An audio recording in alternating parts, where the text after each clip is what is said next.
Hey guys, welcome to Backroom Talk, the place for candid conversations about fitness.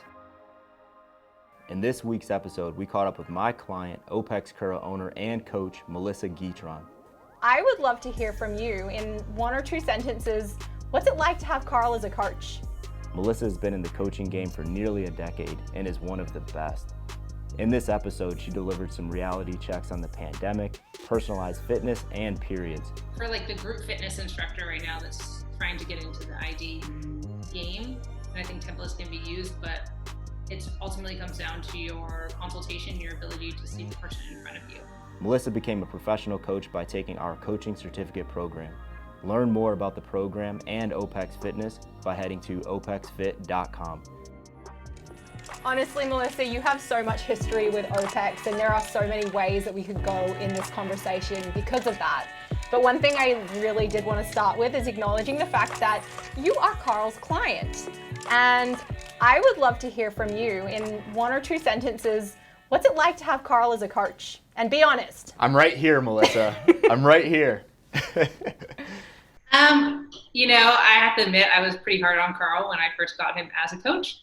I'd been with my coach for over 5 years, so transitioning was a little bit of an adjustment, but it's been an amazing last almost 2 years now.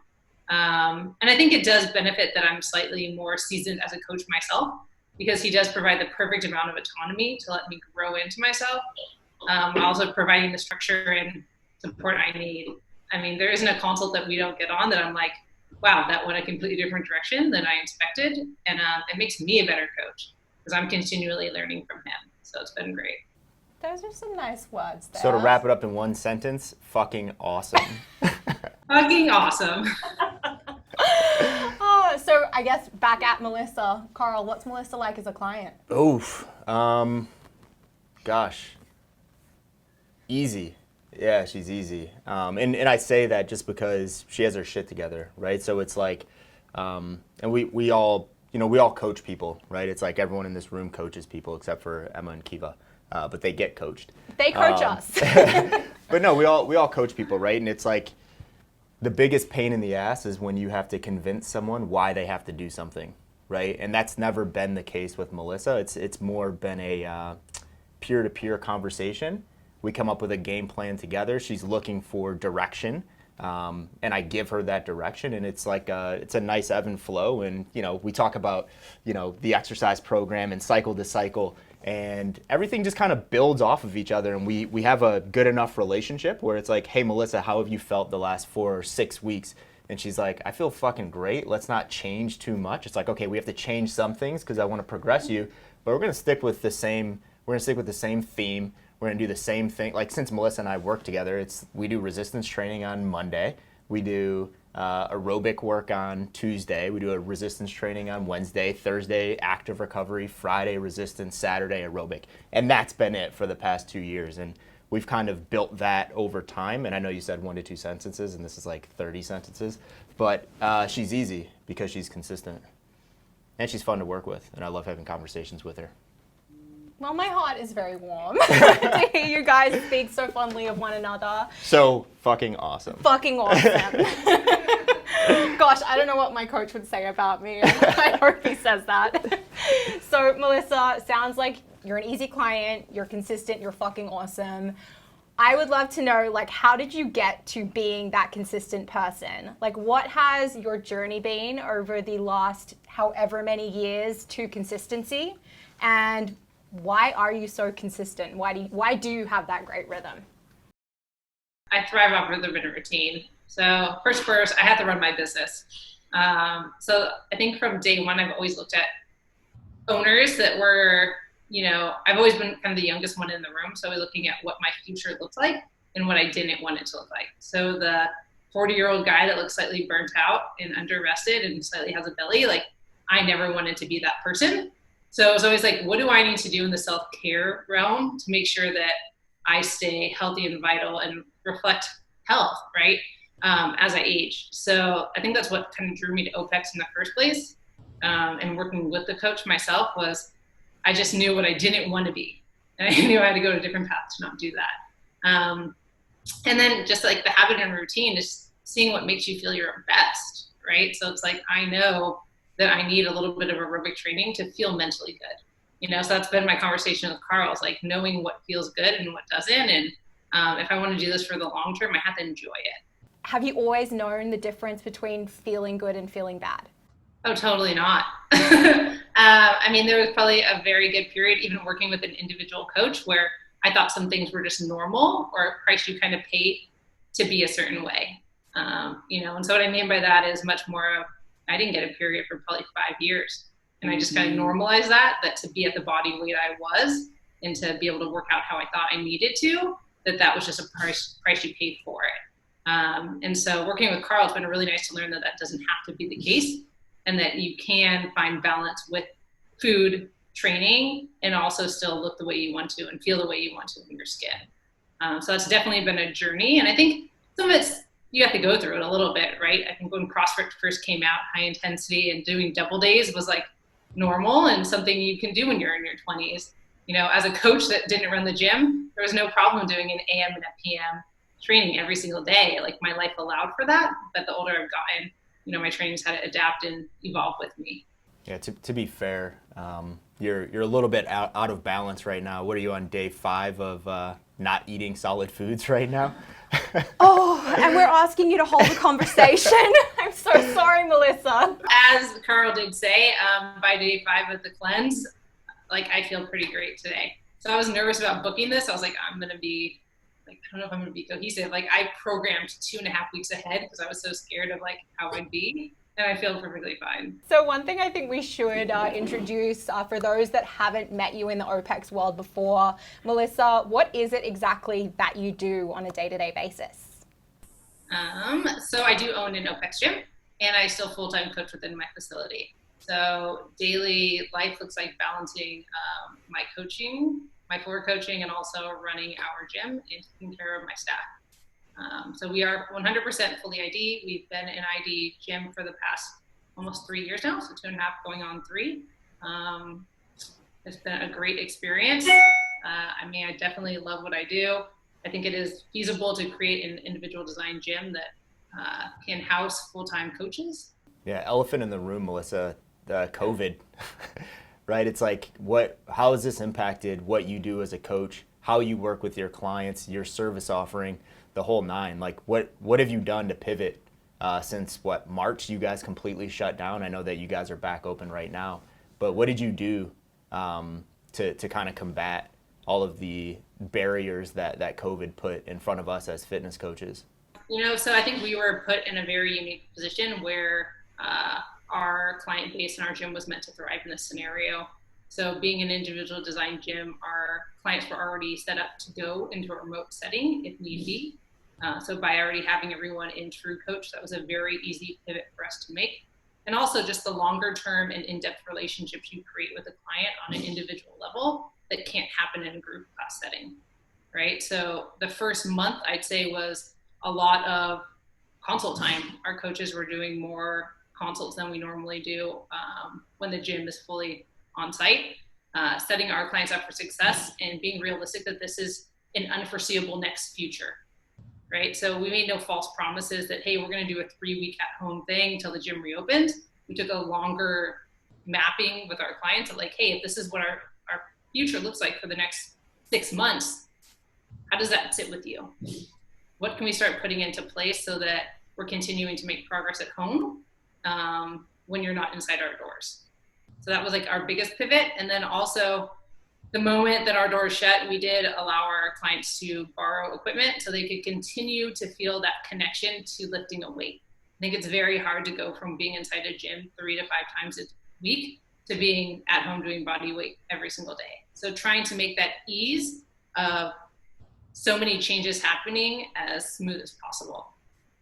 Are you screwed if you guys close back down, and let's say that you guys are closed for the next 6 months? What are you going to do?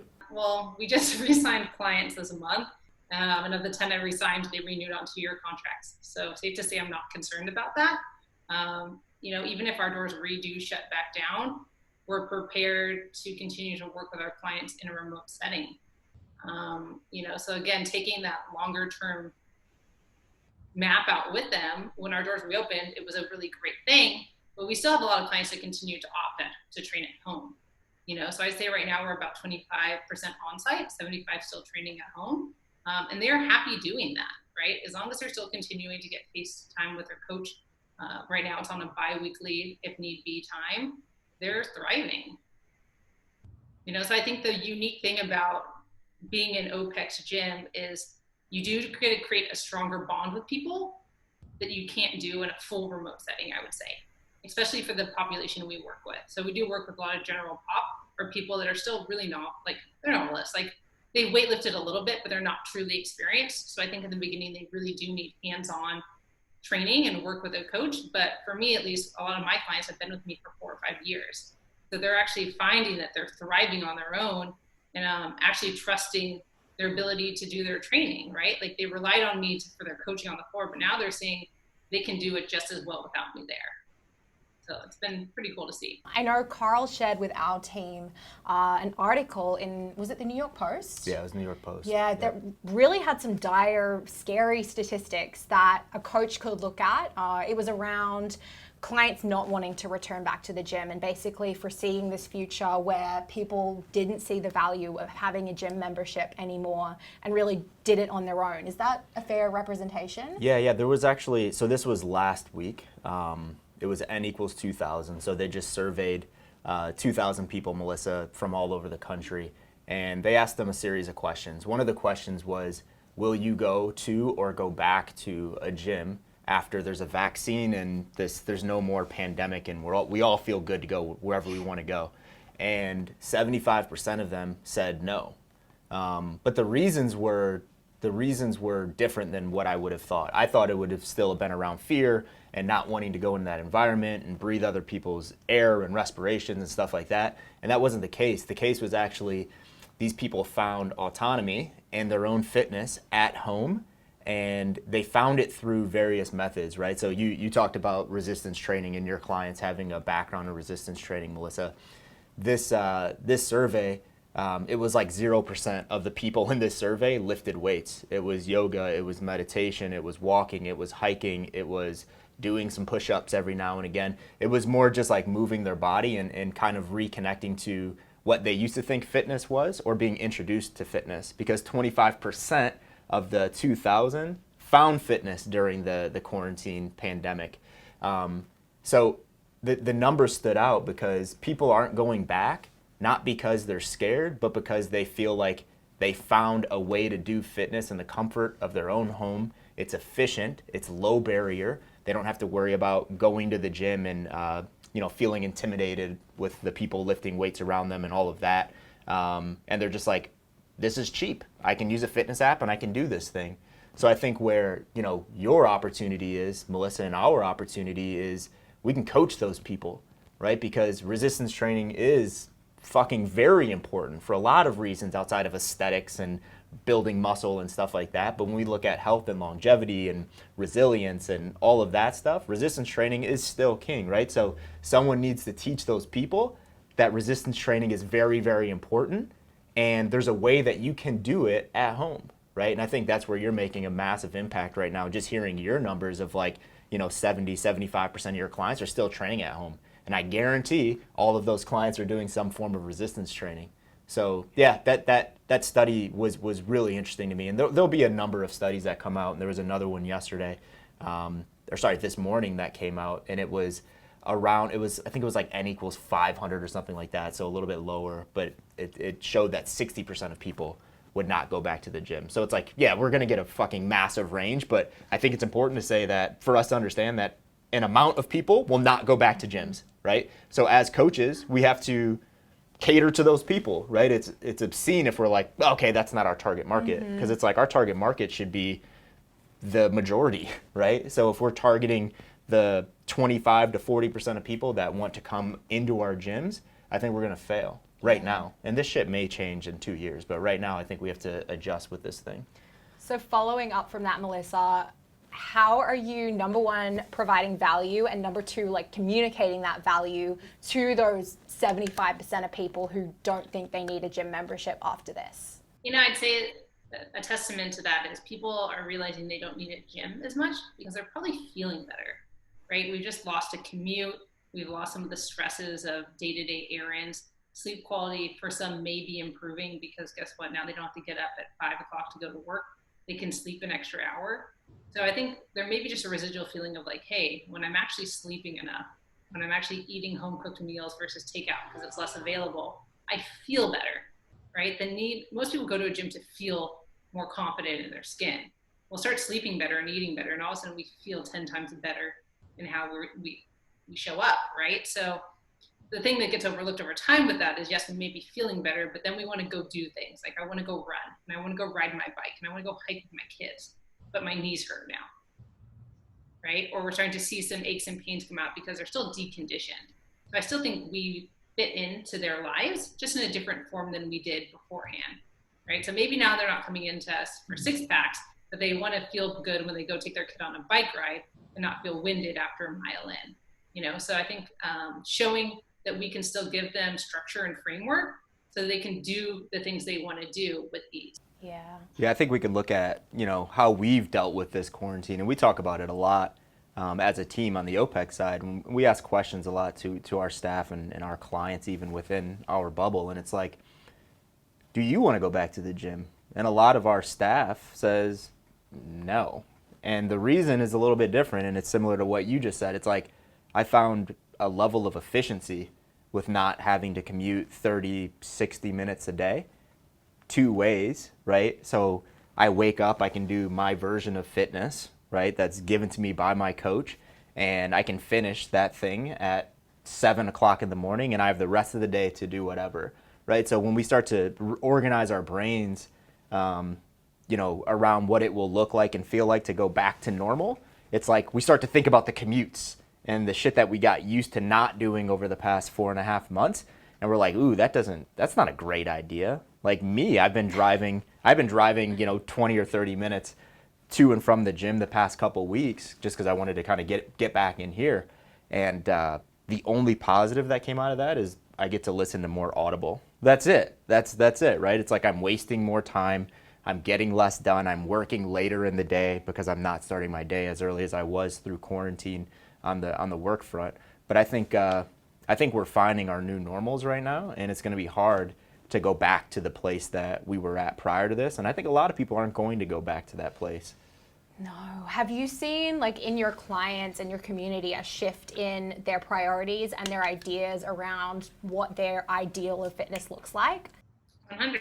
I mean, I think it goes back to what Carl just said, is like ditching that commute. We had the conversation ourselves, and I was like, I'm not excited for the gym to reopen. Like, and he's like, do we have a conversation? I'm like, no, I just like, not getting up at 4:30. It's really nice, so there were some takeaways for even our team on like what we wanted our new normal to look like going back into reopening and what we didn't want to bring with us. And it's the same way for a lot of our clients, at least being in the Bay Area, most people have an hour to 90-minute commute every single day, and that's gone. Right. So it's like they're pulling out their bikes that they like have been sitting, those bikes that sit in the garage. You're like, why do I have this bike? I've never used it. Like, cool downs are now like, cool, I'm riding my bike for 20 minutes. The kids are starting to like adapt to like, this is normal that mom goes into the garage and does her training. I hate to say it, but they get close to a kettlebell swing once and they learn like, hey, I stay over here and I do my thing, and then mom comes back and plays with me. So we're seeing that more and more of like, it's just becoming an evolution of like, this is family lifestyle. The parents take care of themselves, but they're also then being more active with their children because the kids are home now too. And that becomes a form of fitness in itself. So I think the cool thing about being an individual design coach is like, we can make that program fit for that parent, right? Especially right now with kids home, we can make it fit in where you're doing some of your strength stuff, but then a lot of your aerobic training is part of the things you do with your children, so that's been the really cool evolution of this whole thing. Gosh, Melissa, I see you as like such an incredible community creator, and through everything you put out online, the way Kura operates, it looks like you guys just have this amazing, vibrant community. Does this shift and more of your clients working out at home change that at all? Not at all. So a lot of our clients are still seeing each other outside the gym. Because guess what? Now with more time in their schedules, they can go on a social distance activity where you can go hike and you can go walk. and you can meet up to go for a run, and we can program those things still. So just because you're doing your own program doesn't mean you can't work out with other people, So I have quite a few of my females that go run on the weekends together because that's their time to get social interaction that's outside of their family. And I think, especially with our model, we've redefined what community has to look like. Community doesn't mean that you go to the gym just to see your friends, because now that's a social setting. And ours has always been more based around the individual and making sure that they're getting what they need from coming into our facility. And I think that's still there 100%, So the highlights, I think this is when social media is great, because the highlights and the stories do allow clients to see other clients and interact with each other that way. So, you still get to see the people you used to train with, but at least from the Bay Area for right now, people are taking this pretty serious and wanting to still respect social distancing and, keeping their bubble small. So from a community side, I think we're still doing really well. Yeah, it's funny. I mentioned to Georgia this morning, there was keep bringing in like media. There was an article posted on CNBC, and it was a woman, and I think she was on the East Coast, and this article was like, oh my gosh, she's revolutionizing fitness. She used to run this group thing, and now she took her business completely online, and she's thriving, and she's making almost as much money as she made when she was in that group setting. So I just say that just to say that people don't understand really on a large scale what you're doing, right? Like they don't understand your model. They don't understand the way that we teach coaches to implement this thing, Melissa. But you have your shit together, right? It's like if someone's listening to this, I wouldn't be like, okay, do everything that Melissa's doing and you'll be successful, right? And we know that. What would your advice be to someone that wants to do something similar to you? Maybe they don't want to have an ID on-site facility, but they want to run a successful remote coaching business.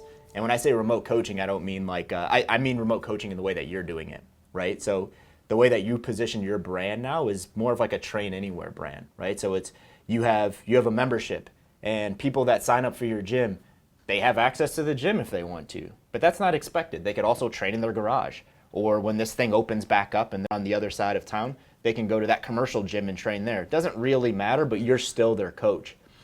If someone listening to this wanted to really understand how to do that effectively, what would your advice be, knowing that they probably don't have their shit together like you do? So for like the group fitness instructor right now that's trying to get into the ID game, I think it is a little bit of a challenge if you haven't been doing any of the programming yourself. So I do believe that's where like CCP has to come into the equation. Is like if you're trying to create a remote coaching program or remote coaching business and you're giving everyone the same exact program design, it's probably not going to work. So just understand that right now. It's like templates are great, and I think templates can be used, but it ultimately comes down to your consultation, your ability to see the person in front of you, right? So if you're trying to take your whole entire group fitness class and you have 20 clients, it all comes down to your ability to do consultation and create a better connection to that person and why they need you and what you can offer them, whether that's stress management, whether that's more control over planning their routine and structure throughout their day. A lot of what we do with our clients isn't based around the fitness program. It's much more about helping them find balance in their overall day. So I think that's where we've been able to continue to add value, even though we've taken away the actual site in our facility. It's more so like, okay, well, your whole life just flipped upside down. How can we create continuity in your day to keep you still feeling good and feeling like you're moving forward some way? So I think for a new coach starting out, definitely go through CCP if you haven't already. That's what we have our new coach doing right now. I think it definitely gives you the roadmap and the structure to take this business somewhere. We did not pay Melissa to say that. No, I say that as a business person, right? So even now, as we bring on a new coach, I could definitely have her shadow and onboard and do our internship process. But the whole point of CCP, in my opinion, as a business owner, is I don't have to do that work now. My investment in her is having her go through CCP so that she's confident and I feel confident, and then having her match in with my staff without there being a big gap between my experienced coaches and this new person. And after all of this, and I don't want to say after it because we're still in the middle of all this crap, Has your definition of success as a gym owner, as a business leader really changed? Yes and no. I mean, I think this was a very, especially the first couple months. I am an ambassador for Lululemon, so I've spent a lot of time with other people in the fitness industry on a weekly basis and seeing the experiences they were going through. There's always that pang of guilt that it wasn't our experience. We didn't have a drop in retention. I've never been scared of, am I going to be able to pay my rent? You know, so I think if anything, that's been a true validation to the model we've created, and being an outlier in the beginning, because a lot of times when we started out, no one thought what I was doing was going to work. So I definitely feel like success is knowing what you're seeing is wrong and knowing something needs to change and doing it. Right? For me, unfulfillment was doing group fitness and realizing like I'm not doing the best I can for my clients, and something needs to change. So I think this situation in COVID has like proven what success is for us. It's that we've created a model that truly is sustainable, and can weather this type of storm. Now, increasingly, Melissa, I have seen you be an incredibly vocal proponent for women's health issues. And I'd just love to pivot the conversation to talk about that and understand, why is this topic so important to you? So I guess for me, I hate to be the fitness instructor that says like my personal journey has slightly impacted something, but it has. And I think it ultimately came down from playing sports growing up and being a female in sports, and just realizing there is truly no education or conversation around fertility or your menstrual cycle or anything like that. It's like a very taboo conversation. We don't have it with our parents. We don't get it at school. And so it's just this unspoken thing. And then we find ourselves in our 20s and our 30s wondering why we're having all these issues. And I was seeing it more and more with every single female that walked inside my gym doors, all having the same issues and never being able to talk about it with anyone. So that's kind of what got me as passionate about it as I am right now. That's ultimately what it is it's, I think, just a lack of education and me trying to understand why that is and how we can start changing that narrative. What's the biggest misconception that you see when a female comes in, and let's say that, they were, kind of in your shoes or where you've been, where it's like, oh yeah, I played soccer at a really high level and I haven't had a period in 6 years. And they're just like nonchalant about it, right? It's like, what's the biggest misconception on that specifically? Because I know that's a big thing right now, especially, relative to fitness coaches and athletes or past athletes being, drawn in by fitness coaches. What's a misconception on that side? So I think the misconception is that you don't need a period in order to be healthy. Why do you need a period to be healthy? Why do you need a period to be healthy? So I want you to think of it as if we're not having a cycle every single month, right? And then all of a sudden you turn 30 and you want to have a child. Why are we having so many fertility issues taking place? I think is number one, right? So I think of it as a 16-year-old who then at some point becomes a 20-year-old or a 30-year-old and is actually now having issues with having to do fertility treatment in order to get pregnant. That's going to be number one. I think number two is going to be that we go on the pill. This is, I think, the prelude of what you said is we don't get a cycle, or we do, but we get a period bleed. And we've been on the pill since we've been 14 or 15 because we got one little pimple and our doctor told us the easiest way to cure that was just to go on the pill and not have to think about it anymore, right? So it's like most females don't even know if they get a period bleed or a pill bleed. They don't know if they should be getting a period every month or if they're okay to get it every 3 months. There's just no education around that, right? And that's just like a taboo conversation to have. And then as fitness coaches, we're prescribing females nutrition programs that oftentimes stop periods, or feeding them prescriptions that would match a male client and not a female client, and wondering why all of a sudden now we're having all these issues of I have to take biotin for my hair because now my hair is thinning out, or some of the side effects that come with not getting a cycle. So I mean, I can go down a million rabbit holes about it, but I think a lot of times we've created an industry to fix a problem that wouldn't have been there if we had educated females in the first place. And I know that like 2 out of 3 of the people in this conversation have personally dealt with some of the faults and problems of this industry. Why not 3 out of 3? I mean, I guess you've never had a period, so. Yeah, this is bullshit. I've never had a period in my entire life. But what I want to know is, how do we make that not the reality? How in 5 or 10 years' time do women not have to go what we have been through because we were pushed down this intense fitness pathway and treated as dudes, basically? I think it starts with just having the conversation and being open about it. So the more we make it a normal conversation on our gym floor, and it's normalized with my male coaches the same as I do, to ask a female when was the last time she got a cycle, that starts, just the conversation starts everything, right? So the more we spark that conversation, the more we educate our clients, the more they are open talking about that with their friends. So for me, it's just opening up the dialogue. The more we can do that and normalize the conversation, the more we help females not have to go through the same experience we've all gone through, right? Because it's becoming more and more of a thing. More fitness instructors, more females coming out of CrossFit are becoming more vocal of their experiences. And now it's not a shared experience that, oh, it's normal, but we're realizing it's not normal. I'd say 5 years ago, it was a shared experience that, oh, it's just normal. None of us get our periods, And so I think the more we learn and the more we educate, the more we change that for the younger girls coming into this. And we're incredibly grateful that you're out there on the front lines doing that, Melissa. And it's been awesome, because I don't think male coaches want to not do the best for their clients either. The more vocal I become, the more outreach I've gotten from male CCP coaches wanting to know more so they can better serve their clients. So I think that's the cool thing about this. That's a good point. The conversation piece is a good point, because I remember, gosh, this was probably 2012, 2013, when I first asked one of my female clients about their cycle.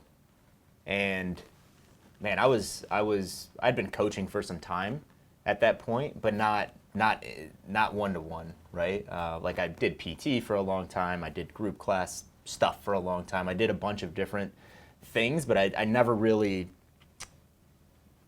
put a lot of effort into the relationship building side until like 2012, 2013. And I remember asking that question to one of my female clients, and I was like, I tried to be nonchalant about it, and I wanted to like come off as I'm comfortable having this conversation, but it was so fucking clear that I was uncomfortable having that conversation, because I wasn't uncomfortable to have it. I was uncomfortable that she would be uncomfortable, right? So I was like, is she going to look at me a certain type of way? Is she going to be uncomfortable talking about this? Because she was probably like mid-20s, just out of college. So she felt that discomfort in me asking that question, and it was just a terrible conversation, like terrible. And I coached her for like 3 or 4 years, and like 2 or 3 years after that, we had our next conversation, and we were just like super transparent about that first encounter. And she was like, yeah, I just felt really uncomfortable, and no one had ever asked me that. And she didn't like blame me and say that you made me uncomfortable, but I knew it. I made her really uncomfortable. So I think starting that conversation and being comfortable having that conversation as a coach is really important, right?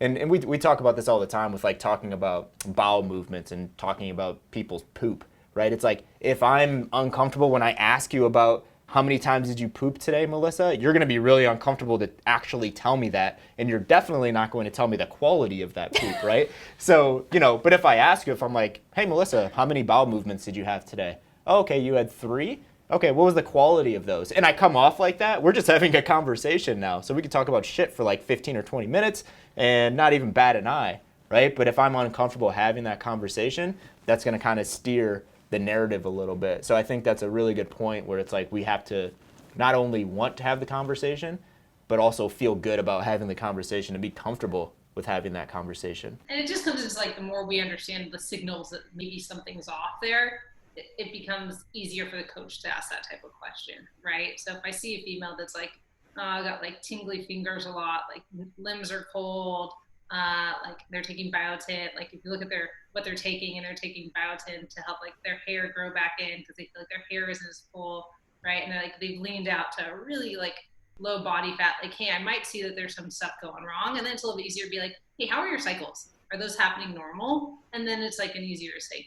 But I mean, even this week, I'm going to be meeting with 2 other OPEX, like an OPEX gym, and one of the female coaches and the male coaches, just to play and role play on how to have these conversations so that he's more comfortable and educated on how to, start that type of language with his clients. Gosh, that's so cool, Can you Melissa. record that? I just want to watch you role play period talk.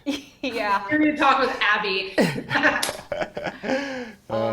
I mean, it's the fact that there are kick-ass women like yourself that are leaders in the fitness industry, that we're having these conversations now. And we can't deny that the fitness industry, it's a pretty male-dominated space. I think that's kind of fair to say. How has being a female in the fitness industry kind of shaped who you are as a leader today? I think it's been a mixture of experiences. Like I said, I've always been kind of the youngest one in the room. So I feel like I've always kind of been the little sister of the group, at least when I first started out. And in CrossFit, I think a lot of my body image stuff came from CrossFit because I was always like my coach's sidekick, like the blonde girl that was always with him. And it got me into a lot of rooms. So I will never be unthankful for that because I got to learn from a lot of really great people. But since coming into, I guess, the OPEX world, I think the biggest thing I've always loved about it is I've always been treated as an equal. And I feel like everything I've earned is because of what I've done and not what I am as a female. So I think that's been very empowering is, to change that and to see more females coming into our inner circle and how our organization has grown. It's been a really cool thing to see over the past 5 years. But ultimately, I think whether you're a female or you're male, it's knowing your worth and standing up for it, right? So like, if I have an opinion and I know what I'm talking about, I'm not scared to vocalize it. Where I think there still are there are still some girls that shy away from trying to get into the conversation. So I don't know, it's been fun. I don't really see gender when I do things. My staff is largely male, and it's because they both brought more to the table than other females at the time. So I think it's as long as you bring in and you surround yourself with smarter people than yourself. Cool. Yeah, I mean, you're definitely setting the bar high for male and female coaches. So yeah, and you get a lot of those males and females that reach out to you as you have these kinds of conversations, and people get to kind of look into your brain a little bit. And I think you'll get a few more of those after we post this thing. So yeah, we appreciate everything that you're doing. Yeah, I'd say when we first made this leap into OPEX, like there was a lot of backlash. Like I was the square girl that like didn't want to do high intensity with her clients, that wanted to do this OPEX thing that was like taking like sustainable work and doing things. Like we were the strict gym for a long time, and now guess what? Our clients have stayed with us for 5 years and our retention is great. So there has been some payoff in it. You just have to like trust what you're doing, I think, ultimately. You are such an incredible example of a leader in your community, Melissa, and that is why you're doing what you're doing. Is there any like 1 or 2 experiences that you can recall that have shaped who you are as that leader today?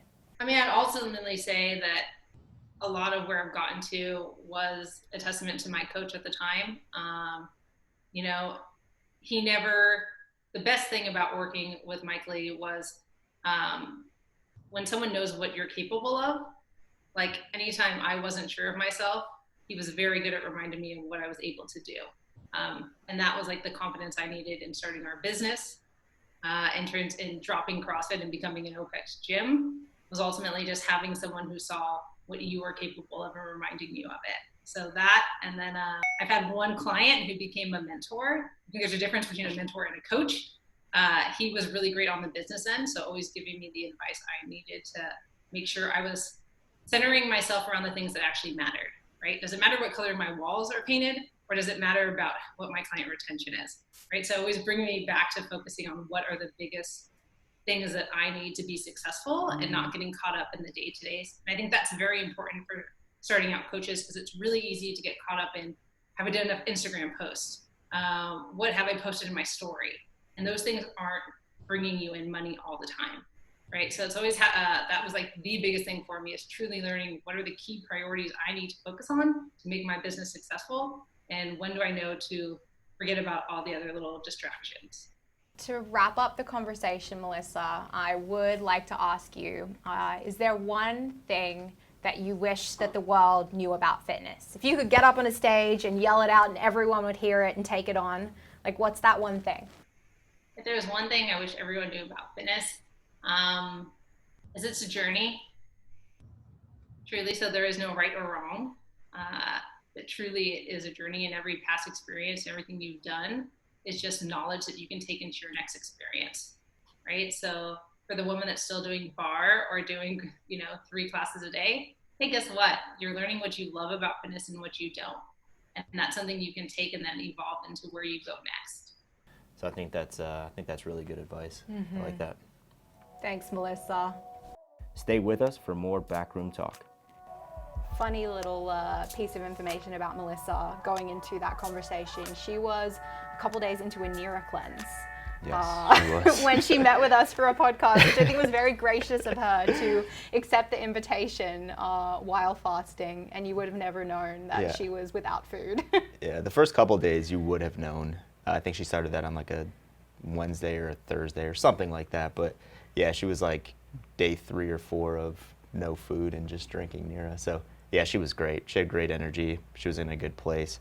I do know she was a little bit worried about jumping on and if she would be able to sustain a conversation for an hour plus. But yeah, she did a great job. Yeah, she was super sharp and is always just an example of a real leader in the fitness industry and someone I look up to as a coach, and I'm sure so many other people do. She has a lot of great lessons to share with other people who are really looking to build a career in fitness.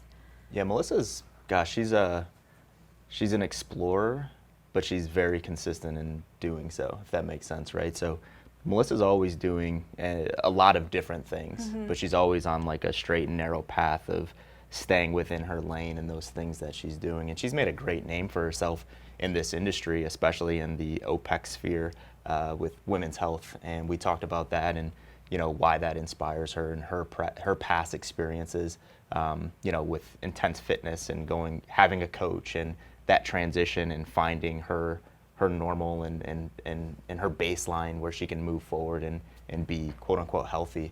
So I think she brought a lot of really good insights, and she continues to bring a lot of really good insights into that world. And I think it's just a power, and I know you have experiences there as well, but it's a powerful thing to hear someone talk about that and to be very, very upfront with it and to kind of take a stand and say, hey, this is how you do things, right? And these are the things that you don't want to do or you want to steer away from because these are wrong. Definitely. And I mean, women's health is really like this dirty little secret of the fitness industry. There are so many women that are working themselves into a state of sickness, and that shows in lack of menstrual cycle and a whole other, range of hormonal issues that end up arising. I know that on a personal level, like you said, Melissa does too, and it's so great that she's out there having upfront conversations and helping educate coaches on that as well, so they don't fall into that trap with their clients. So kudos to Melissa for being a voice there. Yeah, she also dug into kind of her model and what she's doing as a business, because she's obviously a great coach, right? But she's also she's a better business owner. And a lot of people are surprised by that. But, she talked about how she transitioned from the group model and, having OPEX Kura and eventually switching over to individual design and then eventually going to the OPEX and being one of our gyms. So she kind of took us through that journey, and she's one of our most successful gyms in the world right now. And that's no surprise. She's a great business owner. She's very consistent, and she stands behind what she does 24/7. Yeah, having that consistency is, I think, a theme that we'll return to over and over again when we talk about people that are successful in fitness, in owning gyms, and in all other aspects of life. Yep.